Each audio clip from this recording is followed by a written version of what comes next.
Hello सर्वांना शारदीय नवरात्र उत्सवाच्या खूप खूप शुभेच्छा. आजपासून अश्विन महिना सुरू झालेला आहे आणि शरद ऋतू सुरू झालेला आहे, म्हणून शारदीय नवरात्र उत्सव.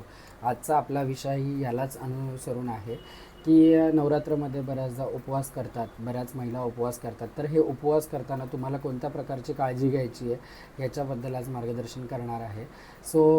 बेसिकली शरद ऋतू हा पित्त प्रकोपाचा काळ आहे. याच्यामध्ये शरीरामध्ये उष्णता खूप जास्त प्रमाणात वाढलेली असते, म्हणूनच याच्यामध्ये बऱ्याच जणांना ॲसिडिटीचा त्रास होत असतो. याच्यामध्ये आपल्याला पित्त शमन करणारी अशी सगळी उपाययोजना करायची आहे. तर तुम्ही उपवास करत असाल तर जास्त वेळ फास्टिंग करून तुम्ही अजून पित्त वाढवणार.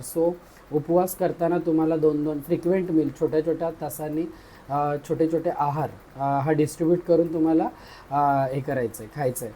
तर याच्यामध्ये बेसिकली तुम्हाला फळाहार जास्त प्रमाणात घ्यायचं आहे. तर कोणती फळं जी शरीराला शमन करणारी आहेत, शांतता देणारी आहेत, शीत आहेत अशी, तर याच्यामध्ये संत्री आहे, मोसंबी आहे, ॲपल ज्यूस आहे, ऊसाचा रस आहे, यासारख्या पदार्थांचं तुम्ही सेवन करू शकता. फळाहार घेऊ शकता, दुग्धाहार घेऊ शकता, दूध भात घेऊ शकता.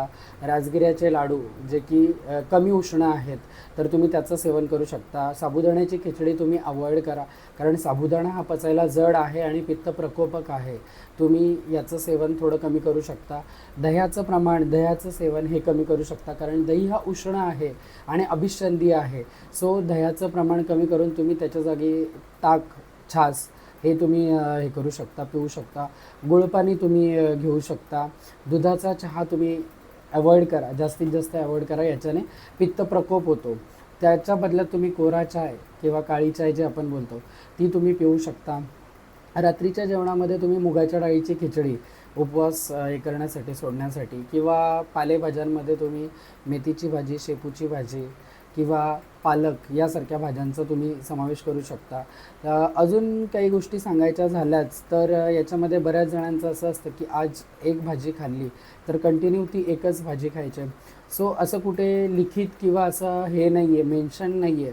तुम्ही तुमच्या शरीराची काळजी घेऊन तुम्ही हे उपवास करू शकता आणि हाच मेसेज माझ्या सगळ्या फिमेल्सला राहील. थँक्यू.